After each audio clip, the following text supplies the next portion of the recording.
Congrats for hitting 2K subscriber. 2K subscriber channel 2K ahinna channel hi 2K ahinna kia in 2K subscriber ahin 2K subscriber lol 2K subscriber nin muna chunga kema 2K subscriber.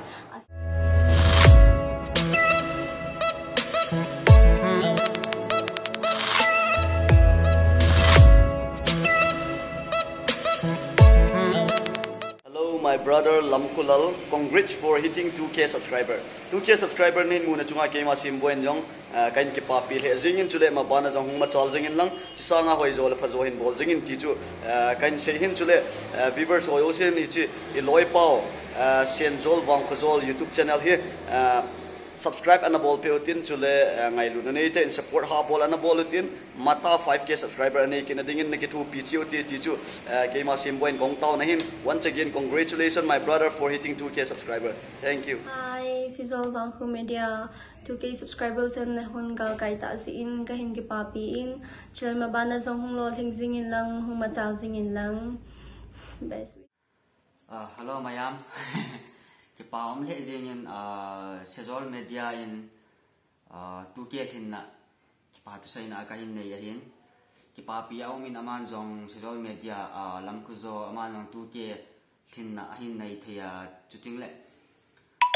Kipa min ama yang bambana ato atham na sanga hoi zo hin 3K 4K 5K lang adang dang hong ti hin hong ma chal jing in tin ama nang ato atham na content hoi ta in semin tin hong khang to jing han tia Kipa tu sai na ka hin nei hin ke tu sai na chu chan chu tan te Kipa hello lo golte ho kangai lu na salam kan bol ven tu ne phana hi kan sei nom cha la ke ki ala ni having David KHONGSAI official YouTube channel kan hi in tu ne phana loi pau lam khujo ama channel chu ale Sejol wang media in 2K subscriber ahin ngana ki papina tu thot kan neizin Sejol wang media nang jong mabana hi video no ta nahin upload jinga chuting le viewers hoy ni ki pasa jing diu hiti chu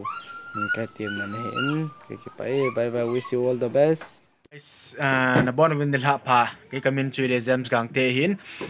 ke yung YouTuber mama ke hin ka YouTube channel min chu mimin GANGTE official YouTube channel akitin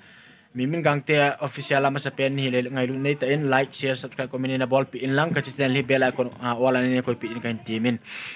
tu ni Kipam ta in kon khar ading inaw pa kon khar dinga iloi usu pi pa yung hintin ke dinga kanaw te hin Kipam min naw nang in 2K subscriber lol hinanan mu te hi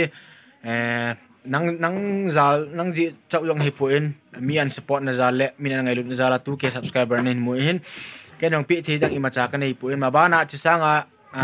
3K 4K 10K ke 20K chisanga nal ta wish kain ball jing din ti chu ke ako na mesia sung jing nei ti chu na kiniam jing ilang ngai lu na nei ta Sejol media channel vema sa pen hi le like share subscribe comment na ball pi din kain timin pathinin iza kain to na pathin bu tan ti chu kan sei te now kakipah ke ma mimin GANGTE official best of luck. okay guys dunia hi ke kile amazing BOILEN official kai in chule tunin loi pau sopi brother Lamkulal ama channel min chuile Sejol wang media akitin na channel hi 2K ahin na Kipa tu Thot hindi na tin kin jong kan Kipa pin ama he ka status kitele ama he ko contact ni sa dang active loi khan hi in ban le ka channel viewers so la jong active loi khan hi in ka Kipa in chule mabana jong chisanga hoi zol phazo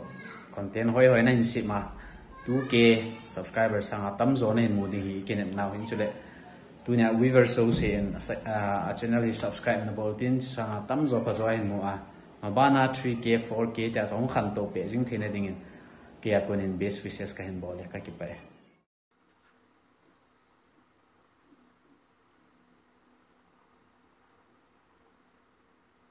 Hello my brothers Lamkulal, congrats for hitting 2K subscriber. Nahin nei na chunga Kipa thu ken phung na he mabana pan nahin la thi to ma nang yong mabana pan nahin la be ai sanga hoi le phan tam ta hin to jong ka kin min ya chu gun chu na lei ta adan jong hin bola chan hin pha hin ama bana jong sanga gun chu la thanom ta hin bola le sanga sang ro le din mun sang ro nong chu na lai jong ki nem ne ye chun viewers ho in ama Sejol wang khajol YouTube channel jong he thei top and support on the bulletin na to son le han GANGTE lama jong he 5k ho subscriber hin nei the he ti ho jong tu viewers ho ko ma kin he sa an lang mabana nang jong na to na thil bol na pathinin na mabana na puling in tin asanga tam phathina tam ta ka bang chun nên mù đi dòng có kinh nghiệm này cái Kipa pi mà những hết cái mà chúng là Kuki YouTuber nên dòng nó sẽ tới cái Kipa pi bye bye Amasan tunia brother lam khozo Sejol wang ko media channel anabe hozo se na bon chawin ka ngai lut na le ka zana slang khen bole ki ma ka hi le ninglem kim kimi ka hi in tunia brother lam khozo to get subscriber hin Kipa Thot ni theiringa komse in mas penin hitabang pha agent sa pathing ka thangba in tunia brother lam khozo to get subscriber athin hi ka Kipa pi in brother lam khozo to lo hin na chunga ka Kipa na chungin tu khona chom cha khen nei numin tunia to get subscriber na hin hi nang ma na pot thoza na gun chu za na lumning za lai in is it chun mabana song 3k 5k 10k subscriber in thena ding win song nang song hon kham bol lang ta le lumning tho hat gun chu hi cheng hi ki von jeng ding in song ka hin ting lumin chu ta le tuni viewers ho na ho ban la na za la brother lam khozo song hi lo thina hi in 2k subscriber hin ne hi in na ho in zong lam chom chonga na to so za lo la ne ki thupi za lo hi in hi chu na ho zo si chunga zong ki pa thu ka hin phungin mabana zong to asanga hoi che pana sa zo che la dingin atin na ka hinein ama bo se ngan se pu hitin ama video hin sim phale ahoi lo na imo zong le cpu hitin ta le ahoi na imo zong le ahoi tin til closing hitin channel hi ana support so ke te ti so azaina atin na ka hine hi in